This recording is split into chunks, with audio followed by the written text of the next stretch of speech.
वसई विरारमध्ये बहुजन विकास आघाडी आणि शिवसेना उद्धव ठाकरे गटात युती होण्याची स्पष्ट संकेत दिसून येत आहेत। युती झाली तर ताकद देखील दुप्पट होईल असं देखील म्हटलं जात आहे। महिला शिवसैनिक आणि सामान्य नागरिकांनी यावर विश्वास व्यक्त केला आहे। मुंबई मराठीचे प्रतिनिधी सुरेंद्र झोटिंगे यांनी वसईतील स्थानिकांशी संवाद साधलाय। बघूयात त्यांनी काय म्हटलंय। प्रॉब्लेम म्हणजे पाण्याचं, इलेक्ट्रिसिटीचं, आरोग्याचं, म्हणजे हॉस्पिटल पाहिजेत मोठे। इथे या एरियामध्ये असे मोठे हॉस्पिटल अजिबात नाही आहेत। हां, होईल, फायदा होईल। आरोग्य हॉस्पिटल चांगले उघडले पाहिजे तिथे मोठे। दोन्ही पक्ष एकत्र झाले तर खूप चांगलं होईल। ऑलरेडी बहुजन विकास आघाडीचं वर्चस्व नायगाव वसई विरारमध्ये आहेच। मध्ये काही लोकांमुळे ते आता बीजेपीच्या हातात गेलेलं आहे, पण आता जी आहे तर शिवसेना आणि शिटी म्हणजे हितेंद्र ठाकूर यांचा पक्ष बहुजन विकास आघाडी हा जर एकत्र झाला तर या वसई विरारचा विकास व्हायला कोण थांबू शकत नाही आणि तो झालाच पाहिजे।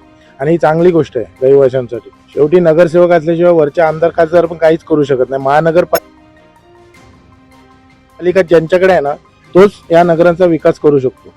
वसई विरार महानगरपालिकेचा किंवा वसई शहराचा आहे, नायगाव आहे, विरारचा आहे, याचा विकास ज्यांच्याकडे नगरपालिका आहे तोच करू शकतो। नुसता आमदार खासदार असणं उपयोगाचं नसतं। त्याच्याबरोबर नगरसेवक, जिथे नगरसेवक म्हणजे नगराचा विकास करणारा तो नगरसेवक। समस्यांचा प्रॉब्लेम असा आहे की पाण्याचा जो बहुतेक प्रॉब्लेम होता तो सॉल्व्ह झाला, म्हणजे पूर्णपणे पण झालेला आहे। लाईटीचा इश्यू राहिलाय आणि आरोग्य म्हणजे एक मोठा दवाखाना इथे हॉस्पिटल वसई नायगाव या पट्ट्यात नाहीये।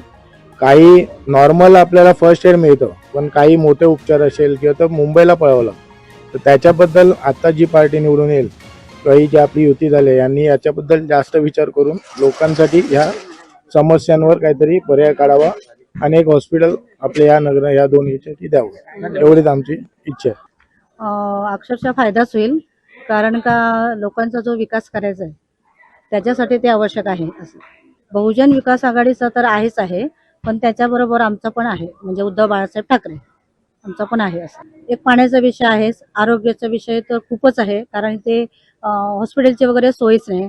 लोकांना खूप त्रास होतो, मुंबईला वगैरे खूप जावं लागतं ॲम्ब्युलन्स वगैरे करून, त्याच्यामुळे तो प्रश्न तर जास्तच महत्त्वाचा आहे। आणि इतर पक्षात आहेच गोष्टी, तो सहकार्य करायलाच लागणार, कारण का आम्हाला वरून आदेश असेल त्याप्रमाणे समजा।